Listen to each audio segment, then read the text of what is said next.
Getting to know them personally with interviews on Rock Made of Metal. Marc Hudson, singer for Dragonforce.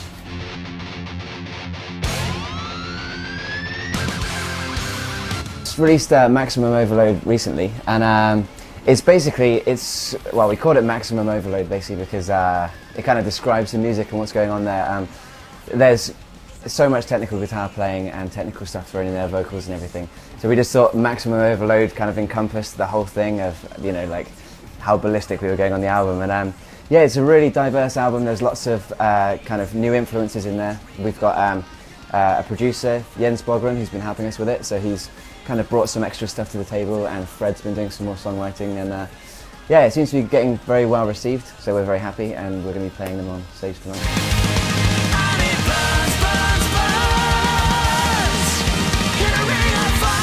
For the new record, basically Sam and Fred took some time out in between tours to write the majority of the music. So I think when we were on tour in 2012, 13, I can't remember exactly when, we were already listening to demos of the songs that they just played and stuff, and we did a lot of writing on tour. We all separated the lyrics between us so that we would basically be writing them on the road. Whereas The Power Within was kind of a bit different because it was mostly written before I joined the band, so I didn't have any influence really on what was going on. This one was more of a kind of group effort, so we could all kind of participate and stuff. And yeah, obviously, like I said, with Jens, the producer, that made a huge difference because we suddenly had someone else looking in saying, you should try this, try that. And that changed everything, I think. I think, to be honest, as far as songwriting goes, I didn't have a whole lot to do with it because Sam and Fred have got that covered. But as far as I'm aware, I remember hearing a few changes he made on Three Hammers and maybe on City of Gold, one of the last songs on the album, but I can't say specifics, I can't remember what he's done, but he's very much kind of had his influence all over the place, so there's a lot of changes, I'm sure. As far as vocals go, Jens he wrote a couple of slightly unusual harmonies that we wouldn't necessarily have put in. So that was cool. He gave me a few vocal lines, changed what I'd done, sent it back to me and said sing that, and I was like, okay, cool.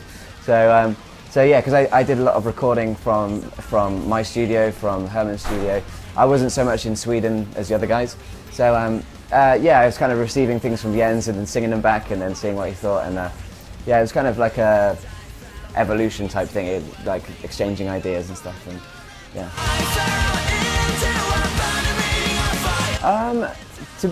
Well, I've had quite a lot of compliments on my vocals because obviously I'm quite new to the band. I did The Power Within, and that was kind of a bit of a learning curve for everyone because I never sung in a studio before. I didn't know what I was doing, and still listening back to The Power Within, I think it's a good album and everything. But this one, I know that I made a step up with my performance, and it was cool to see that some people had recognised that because you put all this hard work in, and it's cool to hear some feedback about it.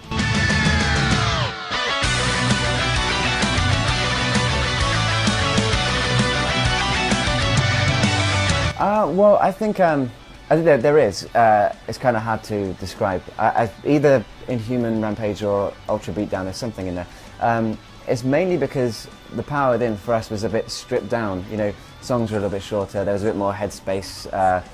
It was more kind of melody driven and not too much extreme guitar playing and keyboard solos and sound effects and stuff. Whereas this time, when we went to make Maximum Overload, we thought, let's go back to Inhuman Rampage, let's go back to Ultra Beatdown, and put more of everything in because the fans like that stuff. After all, they like The Power Within, but we thought The Power Within was like a bit of a breather. It was like we're gonna strip some things back and give something a bit more raw, and then this time we're like, you know what, we're gonna just go to town on it. So yeah.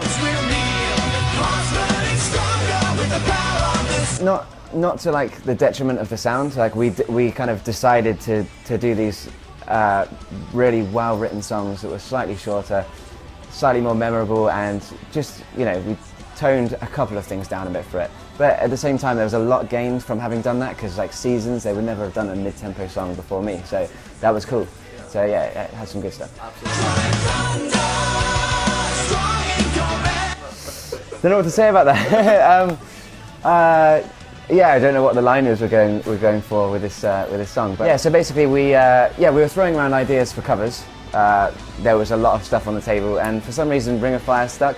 And basically one day I remember Sam sent me a demo of it, and I was like, this is pretty funny actually. Like, we're not taking it too seriously, but at the same time, like, we played it actually last night for the first time, and everyone loved it. So we're like, okay, it served its purpose. Like, I'm not saying I'm a Johhny Cash fan or that I like him or hate him or anything, but like for me, that song was always a bit of a laugh, and it's cool to play on stage. I had a good time playing it last night. So. No, I mean, actually that song's one of the easiest ones in the set for me. It's very much, there's not a lot of singing going on actually. There's 3 verses and 3 choruses. It's not particularly hard, and no, it was a lot of fun, because I could see, this is a weird thing actually, because the kids on the front row, they knew it because they have the new album, and some of the older people in the audience, they were just kind of smiling because they knew it was Johhny Cash. And I was like, this is actually, a lot of people are liking it, so we're going to play it more, I think. And no one was taking it too seriously. There was a lot of hatred on the internet about that song already, like, oh, Johhny Cash, you know, you've ruined it, but guess what, we don't care. So.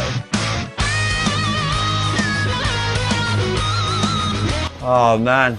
I should have prepared my answer for this. I'm sure I've got a good one. Let me think.